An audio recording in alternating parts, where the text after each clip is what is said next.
First రసాయన ఎరువులు కొడుతుండడం వలన రోగాలు వచ్చి జ్వరాలు హాస్పిటల్ పాలయ్యి మేము ప్రకృతి వ్యవసాయం ఎట్లా ఉంటుందని కొంతమంది సారోళ్ళు చెప్తున్నారు. అది చెప్పడం వలన మేము ప్రకృతి వ్యవసాయం దీంట్లోకి ఎంటర్ అయినాను. ఏటీఎం ఏ గ్రేడ్ మోడళ్లపై ఇప్పుడు రాష్ట్ర వ్యాప్తంగా చర్చ జరుగుతోంది. ఇంతవరకు నీటి ఆధారం ఉన్నా ఏడాది మొత్తంలో ఏదో ఒక సమయంలో భూమిని ఖాళీగా వదిలేసేవారు. దీనికి భిన్నంగా సంవత్సరం పాటు భూమి పచ్చగా ఉండేటట్టు నిరంతరం పంటలను సాగు చేయడమే కాకుండా వాటి నుంచి రాబడి సాధించే విధంగా ఈ మోడళ్లకు రూపకల్పన చేశారు. వీటిని అనుసరిస్తున్న రైతాంగం నిరంతరం మెరుగైన ప్రయోజనాలు పొందుతున్నారు. కర్నూలు జిల్లా దేవనకొండ మండలం కప్పట్రాల గ్రామానికి చెందిన రైతు చింతమాను రాముడు 6 ఏళ్ల నుంచి ప్రకృతి వ్యవసాయ పద్ధతిలో సాగు చేస్తున్నారు. రసాయన విధానంలో పెట్టుబడి పెరిగి దానికి సరిపడా ఆదాయం రాకపోవడంతో ప్రత్యామ్నాయంగా ఈ పద్ధతిని అనుసరిస్తున్నారు. దీనిలో భాగంగా ఏటీఎంతో పాటు ఏ గ్రేడ్ మోడళ్లను అనుసరిస్తూ 2 ఎకరాల్లో సాగుకు శ్రీకారం చుట్టారు. అందరికీ నమస్కారం అండి.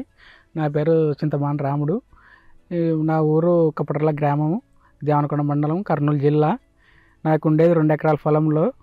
నాకు 1 ఎకరా ఏ గ్రేడ్ మోడల్ వేసుకుంటున్నాను, 1 ఎకరా ఏటీఎం వేసుకుంటున్నాను. 30 రకాల విత్తనాలు నవధానాలు తీసుకొని దాన్ని ఆవు మూత్రంతో విత్తన శుద్ధి చేసుకొని పిఎండిఎస్ చల్లుకోవడం జరిగింది.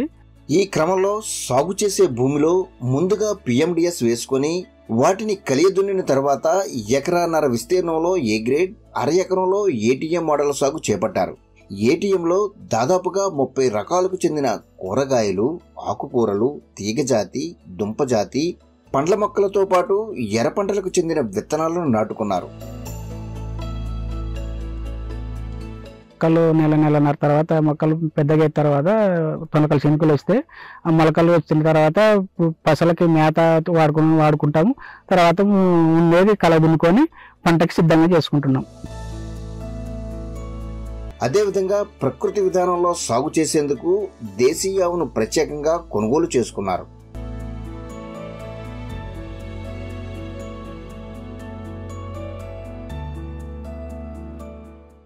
ఒక ఎకర పొలంలో 400 కేజీలు ఘనజామృతం చల్లుకున్నాము. చల్లుకున్న తర్వాత ఏ గ్రేడ్గా ప్రధాన పంట ఏరుశనగ బీజామృతం శుద్ధి చేసుకొని ప్రధాన పంట ఏరుశనగ ఎత్తుకున్నాం. వీటికి రైతు సాధికార సంస్థ నిర్దేశించిన రాజీలైన సూత్రాలను సాగులో అమలు చేశారు. అదేవిధంగా ఏ గ్రేడ్ విధానంలో ప్రధాన పంట వేరుశనగతో పాటు జొన్న, మొక్కజొన్న, అలసందలు, పెసలు, నువ్వులు, పొద్దుతిరుగుడు పంటలు సాగు చేశారు. వీటికి 20 రోజులకు ఒకసారి ద్రవజీవామృతాన్ని అందిస్తున్నారు. అదేవిధంగా ముందు జాగ్రత్తగా నీమాస్త్రం కషాయాన్ని పిచికారీ చేశారు.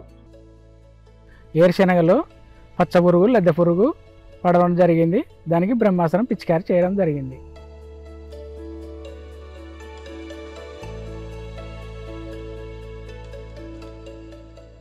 దీంతో పాటు పొల్లటి మజ్జిగను సైతం పిచికారీ చేసుకున్నారు. వీటికి అదనంగా పురుగులను నివారించేందుకు ఎల్లో ప్లేట్స్ ఏర్పాటు చేసుకున్నారు. నా ఏటీఎం మోడల్లోన ప్రధాన పంట వంగ, టమాటా, క్యారెట్, ముల్లంగి, బీట్రూట్ వేసుకోవడం జరిగింది. అలాగే పండ్ల తోటలు అరటి, సీతాఫలం, పప్పాయి, అంజూర వేసుకున్నాం. నా పొలంలో బార్డర్ కాపు, కంది, జొన్న వేసుకున్నాం. నా ఏటీఎంలో ఆకుకూరలు, పండ్ల తోటలు మా కుటుంబ సభ్యులు అందరూ తింటూ మిగిలినటివి చాలుకు కొనబోయి అమ్ముతున్నాము. ఈ క్రమంలో 2 విధానాల్లోని పంటల నుంచి వచ్చిన ఉత్పత్తులను ముందుగా తన ఇంటి అవసరాలకు వినియోగించుకొని అదనంగా వచ్చిన వాటిని గ్రామంలోనే మార్కెటింగ్ చేస్తున్నారు. ఈ విధంగా పూర్తిగా దిగుబడులు వచ్చిన పంట స్థానే ఇతర రకాలు నాటుకుంటున్నారు.